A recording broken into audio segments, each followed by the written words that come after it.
Review Taken Soul, newest horror game made in Vietnam. As you may already know, on March 7th, the horror game, Taken Soul, developed by Vietnam's Soga Studio, was officially released on Steam and received quite a lot.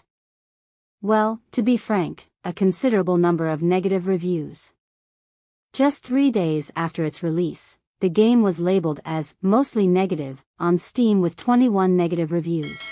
While this may not seem like a large number, it's quite poor considering recent Vietnamese game releases. So why did Taken Soul receive so much criticism?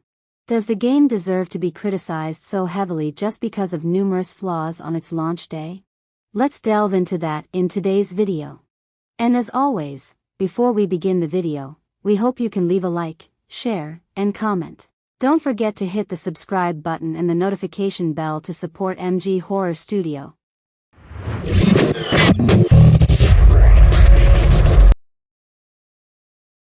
Taken Soul and the Ghost Story in the Foggy City. Taken Soul, also known as Dote Men, unfolds its eerie tale in the misty city of Dalat, Vietnam, a place steeped in whispered folklore and spiritual mysteries. Players step into the shoes of Trung, a young man en route to a resort homestay with his mother and sister. However, as night falls, tragedy strikes when their car careens off the road due to the spectral appearance of a young girl, sending it plummeting into a ravine. Trung miraculously survives the accident, but his mother and sister are not as fortunate. The police declare his sister deceased, while his mother vanishes along with the car, prompting Trung to brace himself for the worst. The anguish of losing both his mother and sister leaves Trung unable to accept the painful truth. Convinced his mother is still alive somewhere in Dalat, he resolves to search for her. Accompanying Trung on his journey is a green butterfly, symbolizing the spirit of his sister, Tao, who watches over her elder brother.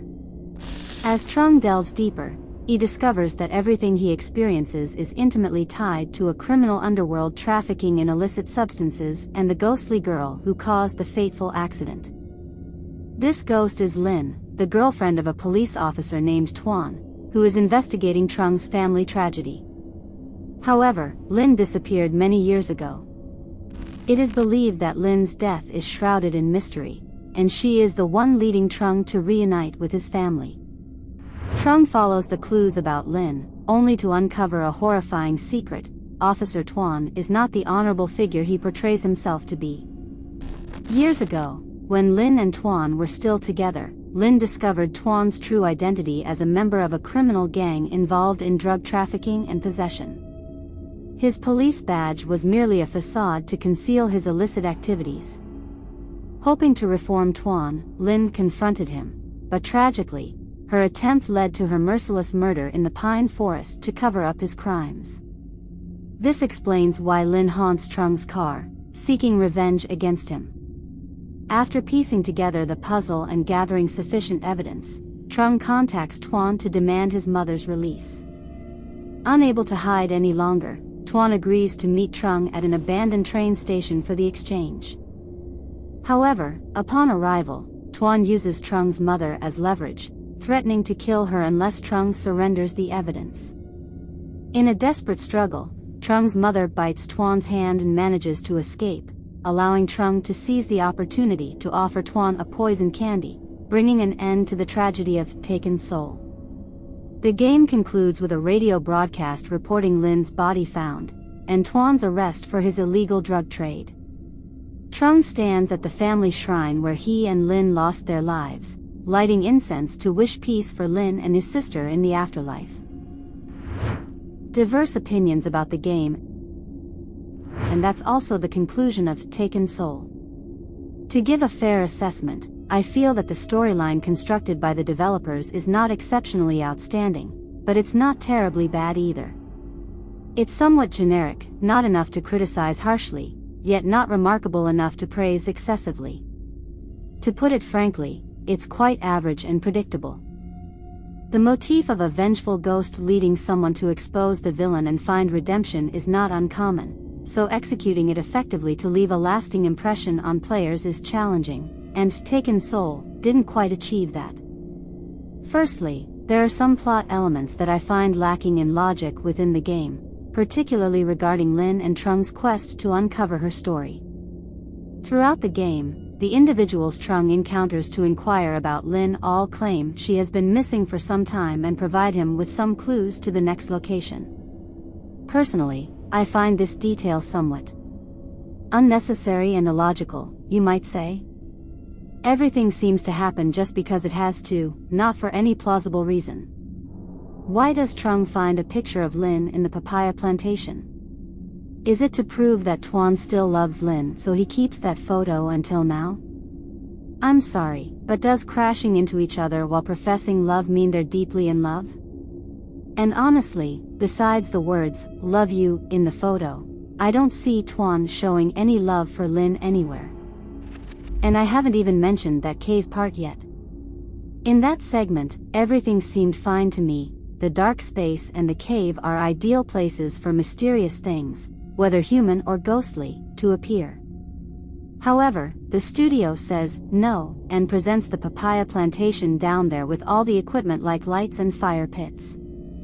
Okay, I can understand the lights, but what are the fire pits for? To inhale papaya leaves for lung health? You know, if it's just for lighting, the lights above are enough.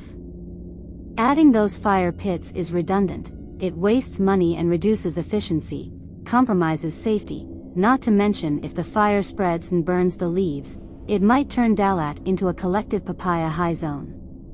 Putting a criminal network into a police hotspot without considering this country is just plain stupid.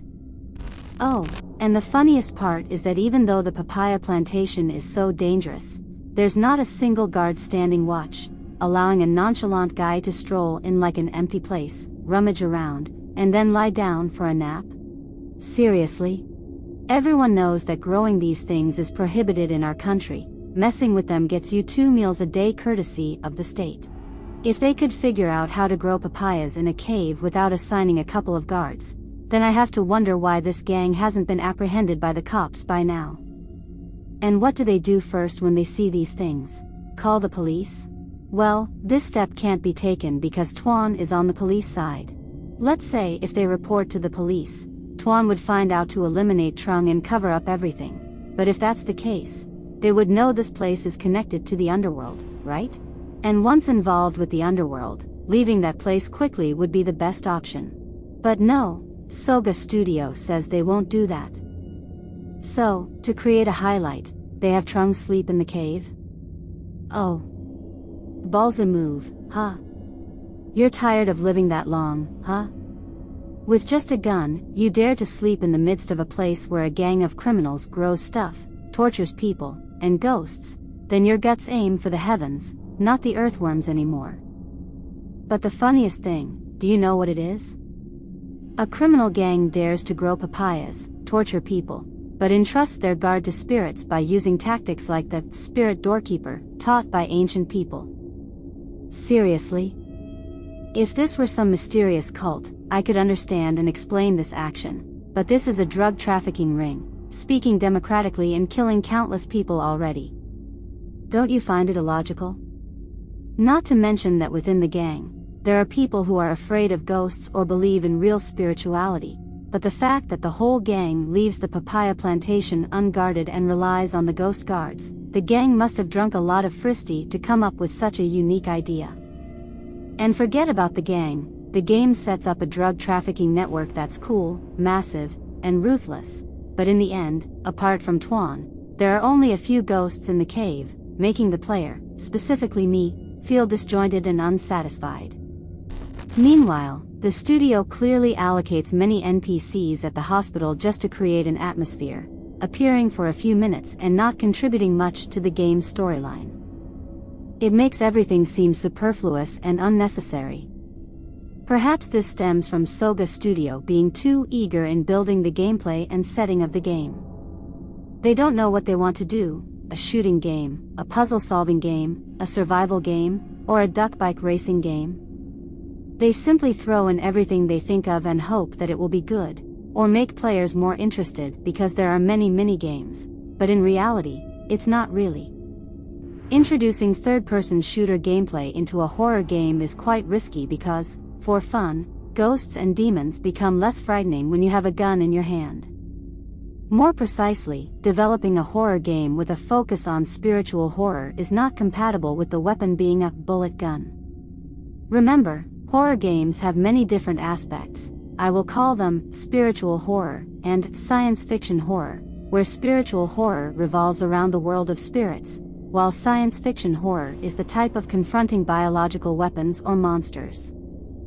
Additionally, there's another type called psychological horror that revolves around humans' constant fears and stories of serial killers, but I won't discuss them here.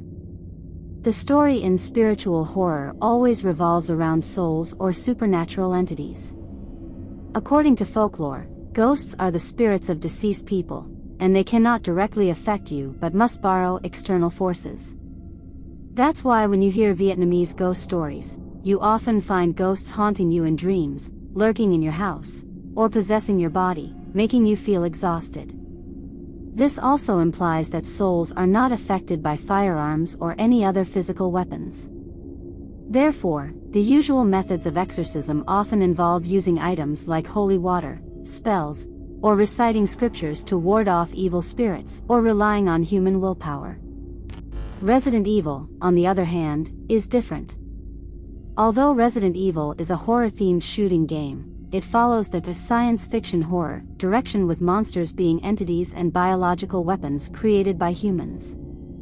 It's because of this that firearms can affect and subdue them, as we see in the game. So, it's not surprising that games about demons are often puzzle-solving, hide-and-seek, or survival games, or the main characters survive by using spiritual weapons to ward off evil spirits.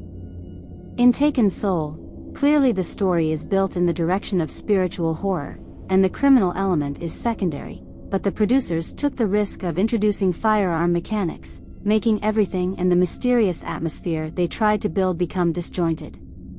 To make it easier to imagine, it's like eating bun dao mam tom but dipping it in tomato sauce and honey, or eating spaghetti but pouring soy sauce or fish sauce on it. Not a disaster, but if you want to eat, just eat. But the experience you get is not as expected.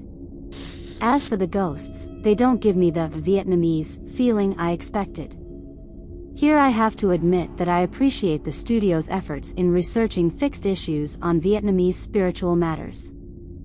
They also made a great effort to convey the images of Dalat, such as Sien Hung Lake, the abandoned train station, or Dalat Pedagogy College. Clearly, they are passionate about the Vietnamese details in the game, but they couldn't fully integrate them. The images of the ghosts completely do not give me the Vietnamese vibe. It's like a monster taken from some zombie laboratory, a very familiar image from Europe and America. Currently, documents about Vietnamese folk culture can be easily found online, and there are many passionate teams even drafting their designs. Therefore, building a Vietnamese-style ghost is not difficult at the conceptual stage.